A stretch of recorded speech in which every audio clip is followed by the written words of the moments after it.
नमस्कार। आज के मुख्य समाचार। किसान बिल पर प्रेस वार्ता। किसान बिल को लेकर आज भाजपा प्रवक्ता नवीन ठाकुर ने विकासनगर में एक निजी होटल में प्रेस कॉन्फ्रेंस की।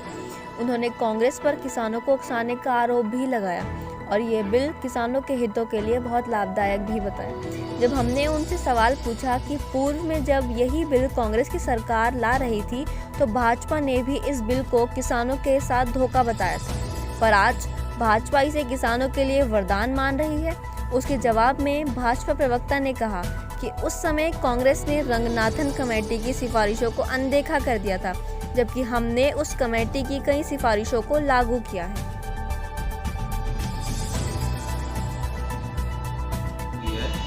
किसानों का भ्रम दूर करने के लिए आज एक प्रेस कॉन्फ्रेंस यहाँ पे की गई है।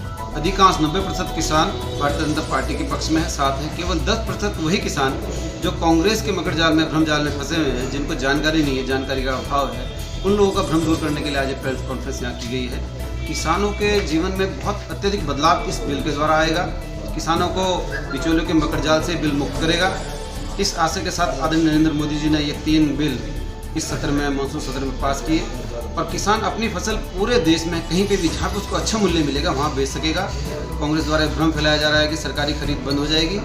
ये बिल्कुल सरासर गलत है। सरकारी खरीद कहीं पर भी बिल्कुल बंद नहीं हो रही है। सरकार पूर्व की भांति उसी प्रकार सरकारी खरीद, कांग्रेस को ये देखना चाहिए कि उसके समय से 25% अधिक, कांग्रेस शासनकाल से 25% अधिक भारतीय जनता पार्टी के शासनकाल में सरकारी खरीद हुई है और किसानों के हित के लिए कांग्रेस ने कोई कदम नहीं उठाए। जब भारतीय जनता पार्टी ने किसानों के हित के लिए कदम उठाए तो कांग्रेस बौखला गई है। उसे 2024 में भी अपनी हार दिख रही है। इस कारण विकास के मुद्दे पर कांग्रेस कहीं ठहरती नहीं है, कहीं टिकती नहीं है। वो विकास के मुद्दे पर हमारे साथ कोई बहस नहीं कर सकती, चाहे वो सदन हो चाहे बाहर हो। तो ये इस तरह के अनाप जो है विरोध और भ्रम फैलाने की राजनीति कांग्रेस कर रही है। उसको इस राजनीति से बाहर जाना चाहिए। किसानों का हित देखना चाहिए, ना कि किसानों का हित करने का काम कांग्रेस को करना चाहिए। सर, किसानों के हित की बात कर रहे हैं।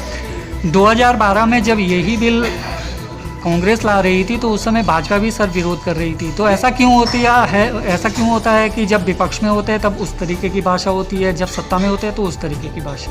बहुत सही सवाल आपने किया। मैं ये भ्रम आपका दूर कर दूँ।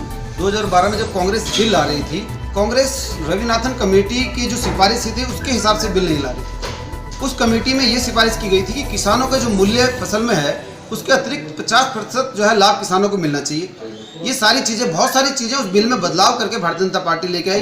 कांग्रेस के बिल केवल दिखावे के लिए होते हैं। कांग्रेस हमेशा दिखावा करती है। 2019 में भी कांग्रेस ने वादा किया था कि इस बिल को जो है हम लाएंगे। अब जब हम कुछ सुधारों के साथ और किसान हित के जो है उसमें हमने प्रावधान किए, उसके साथ हम इन बिल को लेकर आए, तो आज कांग्रेस के पेट में क्यों दर्द है? कांग्रेस क्यों किसानों को बरगला रही है? सर, आपकी पार्टी की जो सहयोगी पार्टी है तो जो सांसद है उन्होंने भी इस बिल के विरोध में इस्तीफा दिया। देखिए, बिल के विरोध में इस्तीफा नहीं दिया। जब बिल के विषय में चर्चा हो रही थी उस बैठक में आदरणीय हरमीत कौर जी थी, जो अकाली दल की जो है हमारे सहयोगी हैं, उनकी सांसद है। उनका अपना राजनीतिक हित भी है। पंजाब में कांग्रेस की सरकार है और कांग्रेस के संगठन द्वारा वहाँ पर बिचौली और मंडी के जो दलाल हैं उनके द्वारा ही वहाँ पे विरोध प्रदर्शन हो रहा है। असली जो किसान है वो बिल्कुल भी इस विरोध प्रदर्शन में कहीं शामिल नहीं है। पूरे भारत में असली किसान कहीं शामिल नहीं है।